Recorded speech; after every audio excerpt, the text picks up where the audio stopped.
Ça se présente bien, comme lorsqu'on prépare un huitième de finale de Coupe de France. On sait que le contexte de la Coupe de France est toujours particulier, hein, c'est la confrontation du monde amateur contre le monde professionnel. Et il y a la perspective aussi de pouvoir se qualifier en quart de finale. Et lorsqu'on parle de quart de finale, ça devient quelque chose de très intéressant aussi. Donc d'où l'importance de ce match de demain à Limonest. Tous les examens passés par Michael Alphonse sont plutôt rassurants. Malgré tout, ils sont toujours un petit truc, donc on va pas prendre de risques pour demain.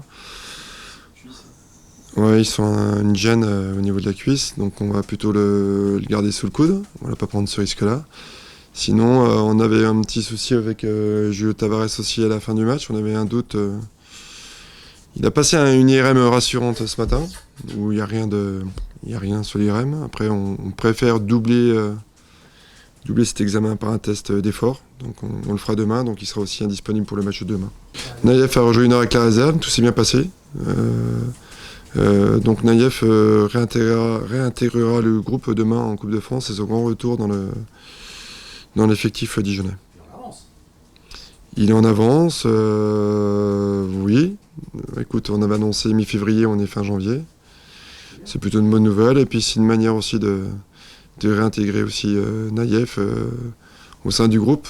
Quand on vit les choses à l'intérieur, ça a forcément une autre saveur que lorsqu'on les vit le long de la rambarde. Oui, on peut faire tourner parce que, ne serait-ce que d'un, pour concerner tout le monde, et deux, parce que je suis très curieux de voir le niveau de certains qui n'ont pas été alignés depuis un moment. Et après, l'idée aussi de garder une équipe compétitive est vraiment présente pour demain. Donc voilà, il faut mêler tous ces ingrédients pour sortir l'effectif le plus idéal possible pour passer ce tour. Exactement, on fait un état des lieux après la séance de cet après-midi. Et on verra s'il est nécessaire d'en faire couper certains ou pas. Alors, deux manières de faire couper, soit on les emmène pas du tout, soit on les emmène et on les met sur le banc et on leur donne un temps de jeu moindre. Voilà. Les deux options, je peux pas vous en dire plus, c'est bien. Option A, option B. Et on fait un état des lieux après la séance de l'après-midi. On a appris que depuis un petit mois, il y a eu une petite coupure brève, certes. Après, on est vigilant sur les joueurs qui ont cumulé beaucoup de temps de jeu depuis le début de la saison. L'idée, c'est de durer quand même jusqu'à fin mai. Donc voilà, on essaie de prendre en compte cette donnée aussi. Alex sera dans les buts demain. Parce que Alex, je trouve, est très impliqué dans les entraînements. Je le retrouve à un niveau auquel j'avais vu un peu en début de saison. Très tonique, je trouve aussi ouvert.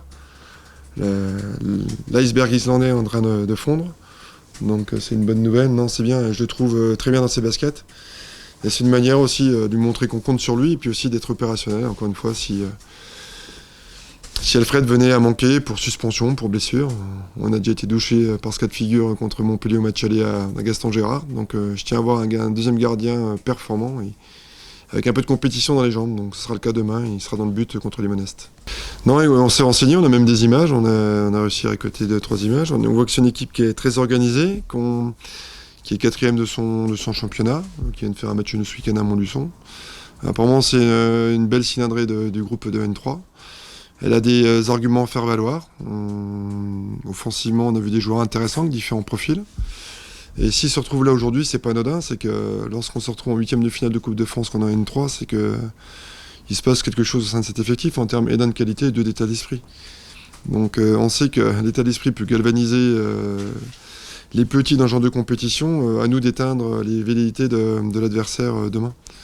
Mais on y va avec le plus grand respect de l'adversaire. Et fut d'autres temps à Dijon, on était dans cette peau-là, du petit pousset, et on sait qu'on avait fait tomber quelques cylindrés à Gaston Gérard. Donc j'oublie pas que j'étais de l'autre côté de la barrière aussi. Et je sais ce que ça peut représenter pour un club comme Limonest de recevoir une D1 à domicile. Ça va être jour de fête, jour de grand-messe, et puis les joueurs, je pense que les joueurs de Limonest vont déjà dormir avec les protèges tibias ce soir, quoi. Ils sont prêts demain pour venir vendre chèrement leur peau. Oui, alors bon, c'est un peu caricatural parce que ça reste malgré tout dans l'enceinte lyonnaise. C'est au Groupama Stadium Center qu'on va jouer. Je m'en méfie aussi parce que l'année dernière, on était tout content avec Marseille de jouer Andrézieux à Geoffroy Guichard. Et puis on sait ce qu'il en est devenu. On a joué à un club amateur. On s'est dit c'est Geoffroy Guichard, grande enceinte, terrain sympa. Voilà, ça va quand même. Le nivellement des valeurs dont on peut parler sur des terrains compliqués ne rentrera pas en ligne de compte. Et puis on s'est fait doucher, et puis on a pris 2-0, on est rentré chez nous, quoi. On est passé à la trappe dès le premier tour. Donc je me garderai bien de cet argument comme un argument favorable. Il y a un adversaire qui sera malgré tout dans l'enceinte lyonnaise, sur un terrain de qualité, et qui sera prêt aussi à en découdre fortement. Ils ont l'opportunité, eux aussi, d'aller en quart de finale. Mon credo reste le même, les victoires appellent les victoires, donc quel que soit le match proposé, que ce soit l'entraînement en championnat, en Coupe de France, aimer gagner pour le reproduire et engranger de la confiance. Donc, ce qui est bien, c'est qu'après le match de Montpellier, 3 jours après, on a l'opportunité de recouvrer cette confiance et de remettre cette dynamique positive en route avant de recevoir Brest samedi.